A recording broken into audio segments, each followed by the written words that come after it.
this is our Perkinometer TGA 4000. So if you want to use the TGA, you need a couple things. First of all, you need to make sure that the chiller is at 30 degrees Celsius. It'll be around 30, within half a degree or so, but it should get itself there fine. You need to make sure that you have a purge gas selected.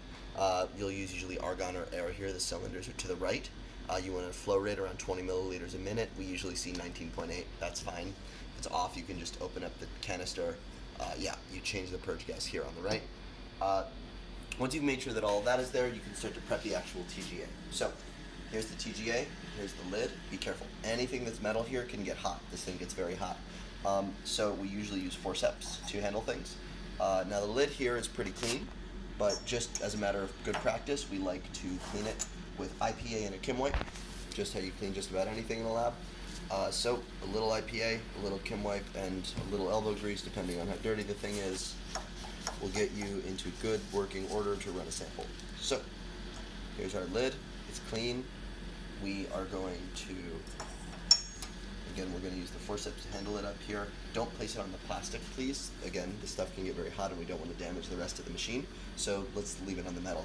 Now, the TGA in here contains a very precise balance, and that little stock is what the crucible sits on. So when we have a sample, we're going to put it in one of these ceramic crucibles, which are kept here. Make sure you grab a clean one, not a used one. If there are no clean ones, please talk to a TO. So we have a little clean crucible. So we have our crucible. The first thing we want to do is know how much it weighs. So we're going to place this into the TGA very carefully. Again, it sort of just sits on the stock and it should kind of fall right into place. Try not to drop anything down the sides there. We have to take apart the machine and would rather not do that. Now, we've got it in here. The TGA is showing a mass, and so we're going to come over to the right side here. We're going to hit the even scales and zero the weight. Sometimes you need to press it a couple times, but eventually this will settle to right around 0.000 milligrams. Now that we have this, we can load our sample. It's very important that we don't load the sample inside the TGA, again, because stuff gets caught on the sides and it's a mess to clean and it can mess with results. So we carefully take the sample out of the TGA, or the crucible out of the TGA. We grab our sample. We've had it in the balance because we just wanted to check that it weighed between 5 and 20 milligrams. But this is just a little chunk of PLA that we're going to place gently in the crucible, and then the whole assembly goes right back into the TGA. Again, careful not to drop anything. And this is cold, so my hand touched it, but be careful if this is hot. Be very careful that you don't burn yourself. Lid goes back on, and now we start working in software. So we need to mass our sample here with the not balanced scales. So we take sample weight, and that'll tell us that we've got a sample weight of 6.128 milligrams, 9 milligrams. I'm going to sample weight. Now we can go to our method editor. This is where you tell the TGA what you want it to do to your sample. So you can identify the sample and yourself here, and then go to program. And you can see that there are all these steps. These determine what temperature the TGA will go to and where it'll operate. So there are isothermal steps and steps where the temperature changes. And you can use these buttons, add and insert step. So add step adds a step to the end, insert step inserts a step right after where you were. So yeah, a temperature scan, an isothermal, and a repeat. So I'm going to add a temperature scan here, and you can configure where it starts, where it's going, etc. And then the repeat function allows you to loop a step multiple times if you want to do like a cycle test. So once you have your method figured out, you can go back to sample info and you pick a place where you want it to save.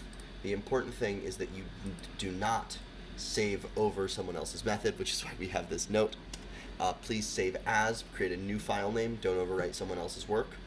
And then once you're ready, you can close out of the method editor, and this button right here is the start stop in the top right corner, and this will start the TGA running your method. So it'll start heating up and it'll give you a curve on this graph right here.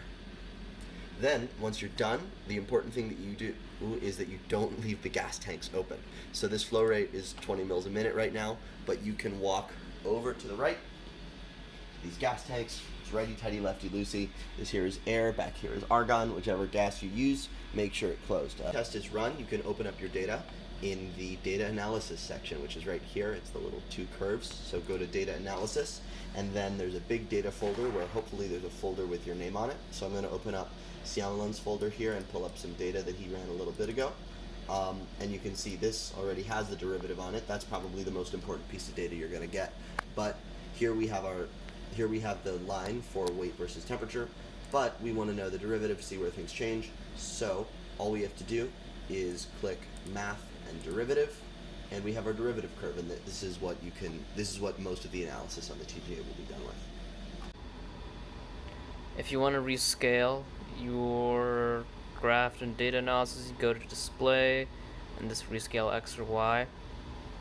And then even after you go math, derivative, and you like file, save data, everything, if you export the data CSV, it will not give you the derivative. So if you do want to get the derivative, you can just go to Tools, Tables, and then you can just click Copy to Clipboard, and then you can just copy and paste this table of sample temperatures and derivative values into your Excel file. And then once you're done with the TGA and you're closing the gas, if the flow rate isn't decreasing after you've completely closed the tank for the compressed air, don't worry, it does take a while for that one to decrease. But for the argon, what you may also want to do is turn this dial to the right, to the left, and that will actually lower the pressure. And then if you do that enough after closing this top valve over here, the flow rate should go completely down to zero, or close to that.